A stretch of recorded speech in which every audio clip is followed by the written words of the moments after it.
A silo or bin can look still while the conditions around it keep changing. Stored material moves, compacts, and bridges. Loading affects the structure. Pressure, access, vehicles, power lines, and connected plant can all change the risk picture. The practical lesson is to treat the whole storage system as one connected control problem, from the commodity and location through to inspection, access, and emergency planning. This video uses the current New South Wales Code for agricultural silos and bins used for unpackaged products such as grain, fertilizer, and stock feed. The code does not cover large horizontal bunkers and sheds. It is New South Wales approved guidance with jurisdiction-specific application.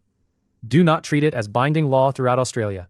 Check the current requirements and regulator material for the place where the work occurs. Foreseeable, silo, and bin hazards include falls, engulfment, asphyxiation, fires, explosions, structural collapse, entanglement, and hazardous substance exposure. These are not isolated labels.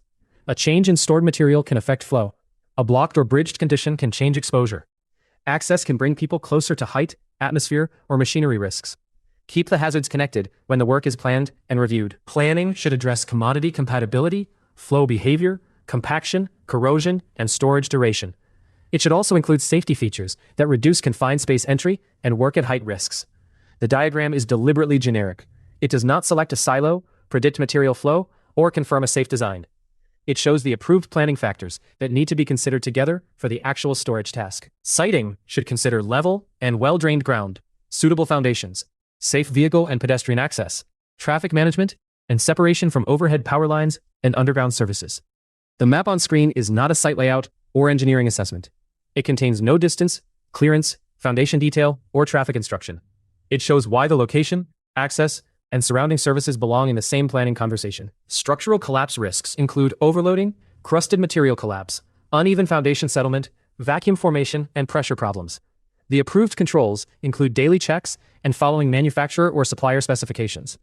A check is useful only when the real condition is examined and the result is acted on. If the condition no longer matches the specification or an expected state, pause, escalate, and reassess before continuing. Before structural modifications, the code says to consult the manufacturer, supplier, or an appropriately qualified engineer. A modification record should be retained for the life of the silo or bin. The record token on screen is not an approval, design, or engineering decision.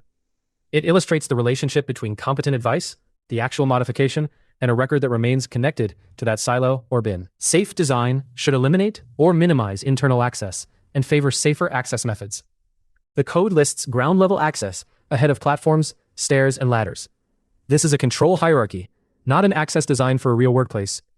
The animation keeps every person outside the stored material area and shows the approved direction of travel.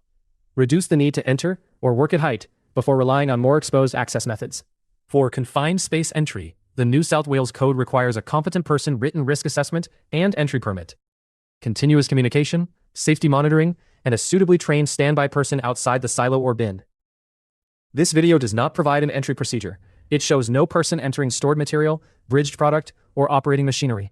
The document symbols are generic and do not represent a completed assessment, permit, monitoring arrangement, or emergency plan. Before work proceeds, connect the approved factors: commodity compatibility and flow behavior, compaction, corrosion, and storage duration, site, foundations, access, traffic, and services, daily checks and manufacturer or supplier specifications, modification advice and a lifetime record, safer access, and where entry is involved, the written assessment, permit, communication, monitoring, and trained standby person.